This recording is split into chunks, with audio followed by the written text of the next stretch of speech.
여러분 안녕하십니까. 전 우당장명연구원 원장입니다. 이 시간에는 이름을 짓는 실제 사례에 대해서 설명을 드리도록 하겠습니다. 그간 수차에 걸쳐서 이름 짓는 사례를 말씀을 드렸습니다만은 오늘은 또 다른 이름을 가지고 설명을 드리도록 하겠습니다. 2년 전 일입니다. 2년 전 저희 장명연구원에 사전에 전화 예약을 하셔서 부모가 오셨습니다. 부모. 근데 그때 이제 아들 이름을 제명을 하겠다고 오신 분이에요. 아들, 남자는 건명이라고 합니다. 건명은 서씨예요, 서씨. 서씨. 한솔. 이렇게. 이름이 한글 이름입니다. 한글 이름. 한글 이름은 정통 한자 수리 성미학에서는 맞춰보는 방법이 없어요. 단지 음용어의 한글 발음이 상생이냐, 상극이냐, 이 정도만 알 수 있는 방법뿐이 없습니다. 그래서 한글 이름이 좋은가 나쁜가를 말씀을 드릴 수가 사실 없어요, 실은요. 그런데 한글 이름이 또 어린 시절에서는 굉장히 듣기 좋고 예쁜 이름들이 많은데 나이가 들어가면서 또 어색한 경우가 많아서 제명을 하는 사례가 대단히 많습니다. 이 경우에 있어서도 부모께서 마음에 안 들다 이렇게 하셔가지고 또 본인도 그랬고 그래서 이름을 바꾼 케이스입니다. 그래서 그때 생년월일을 먼저 물어봤어요. 생년월일을 안다는 것은 사주를 파악하기 위해서 그렇습니다. 생년월일을 기재를 해보겠습니다. 양력으로 2003년 양력으로요 6월 23일 11시 50분 음력으로는요 음력으로 2003년 5월 24일 5월 24일 5시입니다. 자, 사주를 구성을 해볼게요. 자, 개비, 양띠에 양띠, 무오, 그 다음에 정묘, 그 다음에 병호, 양시간. 사주 8자를 딱 썼어요, 먼저요. 그 다음에 쓰고 나서 바로 그냥 대운을 써봐야 됩니다. 대운은 남자냐 여자냐에 따라서 잘 파악을 해서 써야 되는데 남자 사주에 연간이 음으로 되어 있으면은 시작은 월간에서부터 시작하는데 월간이 이제 무토로 되어 있죠. 그리고 이제 연간이 음으로 되어 있으면 역행한다. 반대로 이렇게 나간다. 그래서 정, 병, 월, 갑, 개, 임, 신, 경 이렇게 역행을 한다, 역행을 한다 이렇게 있어요. 그 다음에 아, 진, 요, 인, 축, 자, 에, 술 이렇게 되고 6대운이에요. 6대운 16, 26, 36, 46, 56, 66, 76 이렇게 6대운이다. 대운은 10년마다 바뀌면서 흐른다. 그거 아셔야 돼요. 사람마다 틀립니다. 어떤 6대운으로 이게 되었습니다만 어떤 사람은 3살, 16살, 어떤 4살, 14살 다 틀려. 그래서 이런 경우는 여기에는 6대운 6살, 16, 16살, 26살 이렇게 바뀌어갑니다. 그러면 여기서 용신과 희신을 찾아내기 위해서 용신과 희신을 찾아내기 위해서 먼저 육친을 파악을 해봐. 육친이 뭐냐? 항시 사주는 나를 기준해서 사주를 본다고 그랬어요. 자편명리학에 나를 기준해서 내가 정화입니다. 정화. 그러면 같은 화기운인데 음양이 틀려요. 그러면 급지라고 그래요. 같은 화인데 음양이 같아요. 비견이라고 그래요. 목생화, 나를 생하는데 나 자신을 생하는데 이건 같은 음이에요. 그래서 편인이라고 그래요. 편인. 그 다음에 내가 생하는데 화생토로 생하는데 음양이 틀려요. 그래서 상관이라고 그래요. 수국화, 내가 불인데 나를 극하는 거죠. 끈다예요. 물이 불을. 수국화를 편관, 음양이 같으니까 편관이라고 그래요. 똑같죠. 여기는 오와 똑같습니다. 비견입니다. 이것도. 그 다음에 화생토, 내가 생하는데 음양이 같으니까 식신이라 이렇게 합니다. 그 다음에 또 이거 꼭 기재를 먼저 하셔서 설명을 하는 게 좋아요. 이게 포태법이라고 해서 녹지에 있고 병지에 있고 녹지에 있고 관대살에 있다 이렇게 하시면 돼요. 그래가지고 이렇게 삼재는 뭐냐? 삼재. 항시 삼재는 삼합을 기준으로, 띠 삼합을 기준으로, 해묘미의 삼합을 기준으로 방합을 따지니까 사오미이다. 이렇게. 뱀띠, 말띠, 양띠는 삼재다. 이 정도는 아시고 말씀을 해 주셔야 돼요. 자, 그러면 이 용신과 해신을 먼저 보겠습니다. 자, 나를 돕는 노행이 여기도 있고, 여기 있는 것이 가장 한 명이 높아요. 그 다음에 여기 일지도 높아요. 그 다음에 이제 약간 이렇게 되는데, 이게 신앙한 사주. 아주 강한 사주다. 신앙한 사주다. 신앙한 사주는요, 바로 물로 다스리면 안 돼요, 불을. 불이 너무 강할 때 물로 끌 수가 없어요. 그럴 때는 토금이 필요하다면 토금. 그래서 용신이 토고, 이게 시신이 금이에요. 토금. 요거 꼭 알아놓으셔야 돼요. 이름을 지을 때 자원형으로 토금을 내야 되기 때문에 그렇습니다. 그럼 이렇게 썼는데, 기왕 이제, 저한테 직접 방문해서 오시는 분들한테는 제가 한 3, 40분 사주 설명을 소상하게 써가면서 제가 말씀을 드리고, 그 쓴 결과를 이제 친서를 드리기는 합니다만, 여기서는 기왕 썼으니까 간단히 사주 설명을 좀 해 드리겠습니다. 사주 설명에서는 다른 거 필요 없어요. 나이가 이제 20살이기 때문에, 아직 이제, 고등학교 졸업할 무렵 되겠습니다. 그래서, 사주 설명이, 뭐, 제일 중요한 진로, 뭐 이런 거예요. 진로. 그 다음에 특이사항 이런 건데, 저 사주 설명은 이제 먼저 성격을 말씀을 드립니다. 이 사주는, 정화, 불로 태어났다고 그래요. 밝고 명랑하다. 인정도 많다. 예의가 바르다. 대인관계를 잘할 수 있다. 그 다음에 아이디어가 좋아서 창작력, 기획력이 돋보인다. 그 다음에 성실하게 돌아가는 노력파이다. 측근 주변에서 싫은 소리를 질적으로 한다. 공부는 상당히 잘한다고 그래요. 그래서 그때 그런 얘기를 들었어요.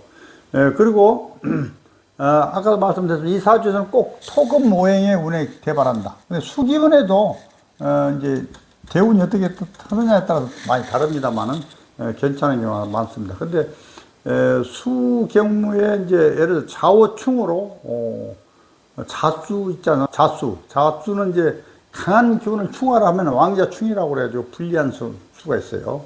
그런 경우를 제외하고는 나쁘지 않겠습니다. 그 다음에 이제 이 사주에서 진로를 제가 말씀드리겠습니다. 진로가 굉장히 중요해요. 이제 특히 이제 20살, 19살 이렇게 돼서는 중요한데, 학자, 교육계, 가르치는 일, 작가, 의학 분야, 공무원, 연구원, 이런 계통이 좋아요. 많은 사람을 상대로 하는 직업에 좋습니다. 많은 사람을 상대로 한다는 것은 나와 동지로 여기도 있고 그렇습니다. 그렇기 때문에 그런 경우에 많은 사람을 상대로 하는 직업을 가져버리면 오히려 좋다. 이런 말씀을 드리는 거예요. 진로를 말씀을 드렸고요. 이 사주의 특징은 장차 이 병지가 있어서 장차 해외 유학이나 해외 관련 일을 한다면 더 좋다. 굳이 유학을 간다면 말릴 필요 없다. 꼭 유학을 보내라. 이런 말씀을 드리고요. 그리고 사주에 관대살이 있는 경우에, 관대살은 이런 경우입니다. 측근이나 주변에서 싫은 소리 하는 것을 가장 질적으로 알아요. 부모가 자기 자식이라고 해서 함부로 얘기하는 것도 안 됩니다. 절대 함부로 했다가 본전도 못 찾는다. 그렇기 때문에 항시 좋은 말, 칭찬을 해라. 이렇게 하시면 돼요. 칭찬하면서 잘 길러야 된다, 자식을. 이렇게 하시면 돼요. 그래가지고 그 정도 말씀을 드리는데, 이제 이름을 지어보겠습니다. 그러면 제가 우선 가장 중요한 토와 금을 기억해 놓으셔야 돼요. 자원오행을. 자, 이제 지우겠습니다. 이름을 지을 때 이제 서씨라고 했잖아요. 서씨는 이제 원래 10회죠. 근데 이제 우리가 수리사격을 정할 때가 가장 상당히 신경을 많이 써요. 그래서 속산표를 미리 만들어내야 됩니다. 속산표란 뭐냐? 수리사격을 이제 수리조합으로, 획수조합으로 해서 이제 원격, 현격, 입격, 정격을 이렇게 만들어내지 않겠습니까? 그런데 수리사격을 미리 알지 않으면은 상당히 복잡해요. 그래서 그건 속산표를 미리 알아놔야 됩니다. 예를 들면 10, 7, 6, 예를 들어서, 그 다음에 17, 8, 14, 이렇게 7이요, 이렇게.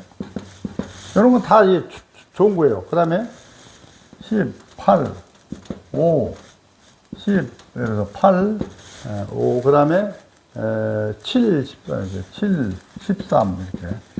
이런 걸 미리 다 알아놔야 되거든요. 근데 이게, 그때 연구해서 하려면 시간이 너무 많이 걸리기 때문에 미리 어떤 수를 써야만이 음양이 잘 맞다, 수리 사격을 잘 배치를 할 수 있다, 그걸 미리 파악을 해놔야 된다 이런 얘기. 그래서 이 속산표가 필요하다 이런 얘기예요. 저는 다 이렇게 돼 있어요. 그리고 처음에는 굉장히 이름 짓는 법이 이런 것 때문에 어렵습니다. 그런데 이런 걸 해놔야만이 전부 음양을 맞출 수 있는 거예요. 자, 이게 음이고 양은 또 홀수는 양이고 음이고 이렇게 된다고 그랬죠. 그러니까 그런 것들 때문에 그렇습니다. 그래서 이렇게 맞춰놓고 제가 이름을 질 때 이 서자를 이자를 넣었어요. 첫자에 1올 이자예요. 1올 2. 예. 이걸 때 이자, 1올 이자. 그 다음에 안자를 넣었어요. 안자. 은덕안, 뛰어난 안 이렇게 넣었어요. 획수가 말이죠. 7액이고 8액이에요. 자, 아까 얘기했죠. 양, 이렇게 음양이 잘 맞은 거, 음양이. 음양이 잘 맞다, 이게 음양. 2번, 한글 발음이 상생이 돼야 돼, 한글 발음. 자, 서이안이라고 했죠, 서이안. 그래, 한글 발음은 금, 토. 그래서 상생이다, 이게 상생. 한글 발음 상생. 그 다음에, 한글 발음 잘 맞죠. 그 다음에 세 번째, 수리사격. 수리사격이죠. 요 두 개 먼저 합치는 거예요. 15. 그 다음에 17, 18. 세 개 다 합쳐서 25. 전부 다 길수예요, 이게. 전부 길수다, 이게요. 이게 초년기, 정년기, 중년기 말지. 예? 원격, 형격, 입격, 정격 이렇게 나옵니다. 네 번째, 수리사격을 봤죠. 그 다음에 자원오행을 봤죠, 자원오행. 아까 자원오행 제가, 그죠, 이게, 이는 금이거든요, 금. 그 다음에 이게 토예요, 토. 그래서 아까 토와 금을 내야 된다고 했죠. 그래서 잘 맞는다. 토, 금을 내서 아주 양호하다. 그 다음에 자, 불용한자가 들어갔는가 봐요. 불용한자. 이름에 쓰면 안 되는 한자들 불용한자라고 그래요. 불용한자가 하나도 없어요. 아주 좋은 한자예요. 불용한자. 근데 어떤 분들은 자, 날카로이라고도 하고 또 은덕 아니라고 그러니까 그 선생님 이름에도 써야 되는 겁니까? 이렇게 얘기 하나 나오는데 그렇지 않습니다. 더 좋은 뜻을 가진 한자이기 때문에 괜찮다. 안자는 은덕 아니기도 하지만 뛰어나다, 뛰어날 아니다 이렇게 하시면 되고요. 이로울이다, 이롭다, 이로울 이 이렇게 되니까 더 좋다 이런 거예요. 그래서 불용한자는 아니다. 그 다음에 여섯 번째 풍명패명을 보면 풍명패명 뭐냐? 이름이 한자가 전부 세로로 갈라지거나 가로로 갈라지거나 하는데 다 섞여 있죠. 세로로 갈라지고 가로로 갈라졌죠. 그래서 풍명패명이 아니다. 아주 괜찮다. 그 다음에 7번 이 서이안의 이름은 듣기 좋고 부르기 좋은 이름이다. 요즘 세련된 이름이죠. 서이안. 이런 이름을 가지라고 예를 쓰지만 안 나오니까 못 해주는 겁니다. 근데 여기서는 서이안으로 아주 세련되고 괜찮은 이름이다. 그리고 세련된 이름이다. 또 중성적인 이름이기도 하다. 잘 아셔야 돼요. 그리고 이름 한자의 뜻도 중요해요. 이름 한자의 뜻은 소기의 목표에 이르러, 은덕이라고 되어 있는데 목표에 이르러서 뛰어난 모습으로 이로운 삶을 이루라는 이런 뜻을 가진 좋은 한자의 뜻을 가지고 있는 이름이다. 이렇게 하시면 돼요. 그래서 이 서이안의 이름은 하나도 흠잡을 데가 없다. 아까 15, 17, 18, 25는 뭐냐? 15수는 통솔격, 17수는 용진격, 18수는 발전격, 25수는 안강격 이렇게 해서 다 질수로만 돼 있다. 이렇게 하시면 돼요. 그래서 서이안의 이름은 아주 잘된 이름이다. 이렇게 해서 말씀을 드립니다. 자, 이름을 지을 때 가장 중요한 것은 먼저 자기 나름대로 표를 만들어놔야 돼요. 아까 속산표, 음양을 구분을 할 때 이렇게 넣으면 다 맞는다는 그 속산표를 만들어 놔야 되고, 그 다음에 한자가 오행 기준에서 전부 발췌해서 모아놔야 돼요. 인명용 한자 범위 내에서. 그래서 필요한 한자를 뽑아내야 돼요. 그 불용 한자가 있는 건 전부 다 배제를 해야 돼요.